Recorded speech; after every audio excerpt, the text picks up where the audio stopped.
करने की तैयारी करते हैं, लेकिन कई बार असफलता प्राप्ति से हताश होकर और कई बार दृढ़ निश्चय की कमी के कारण मनुष्य उस क्षण प्रयास करना छोड़ देता है जब उसके सपने पूरे होने वाले होते हैं। उसके वही अधूरे सपने यहां प्रतिरूप के रूप में रखे हुए हैं। तुम्हारे सपने भी यहां प्रतिरूप के रूप में रखे हैं। तुमने अंत समय तक हार ना मानी होती तो उसे अपने जीवन में प्राप्त कर चुके होते।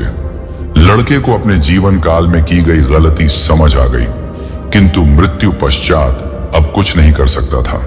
इस कहानी से हमें यही सीख मिलती है कि किसी भी कार्य को पूर्ण करने की दिशा में अगर आप आगे बढ़ रहे हैं तो उसे दृढ़ निश्चय के साथ कीजिए।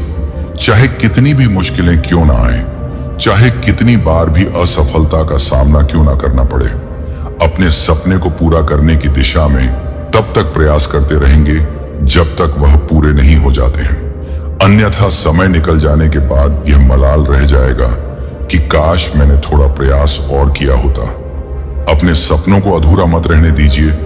दृढ़ निश्चय और अथक प्रयास से उन्हें हकीकत में तब्दील करके ही दम लीजिए। श्री कृष्ण सदैव आपके साथ हैं। झाड़ू में जब तक बंधन होता है तब तक वह कचरे को साफ करता है। बंधन खुल जाने पर झाड़ू खुद कचरा बन जाता है। इसलिए हमेशा अपनों से बंधे रहिए, क्योंकि अनेकता में ही एकता होती है।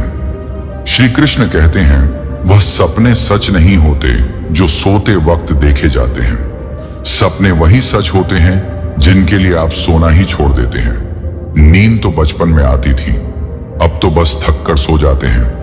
जो कल था उसे भूल कर तो देखो, जो आज है उसे जी कर तो देखो। आने वाला पल खुद चल कर आएगा, कोशिश करके तो देखो। पछतावा अतीत नहीं बदल सकता और चिंता भविष्य नहीं संभाल सकती। इसीलिए वर्तमान का आनंद लेना ही जीवन का सच्चा सुख है। स्वाद छोड़ दो तो शरीर को फायदा, और विवाद छोड़ दो तो संबंधों को फायदा। उसी तरह व्यर्थ चिंता छोड़ दो तो जीवन को फायदा। हमें हर संबंध को समय देना चाहिए, क्योंकि कल क्या पता हमारे पास समय हो पर संबंध ना हो। कोशिश कर रहा हूं कि कोई मुझसे ना रूठे, जिंदगी में अपनों का साथ ना छूटे। कोई तारीफ करे तो तुरंत नाचने मत लग जाना। याद रखिए, तारीफ के पुल के नीचे मतलब की नदी बहती है। समस्याएं हमारे जीवन में बिना किसी वजह के नहीं आती।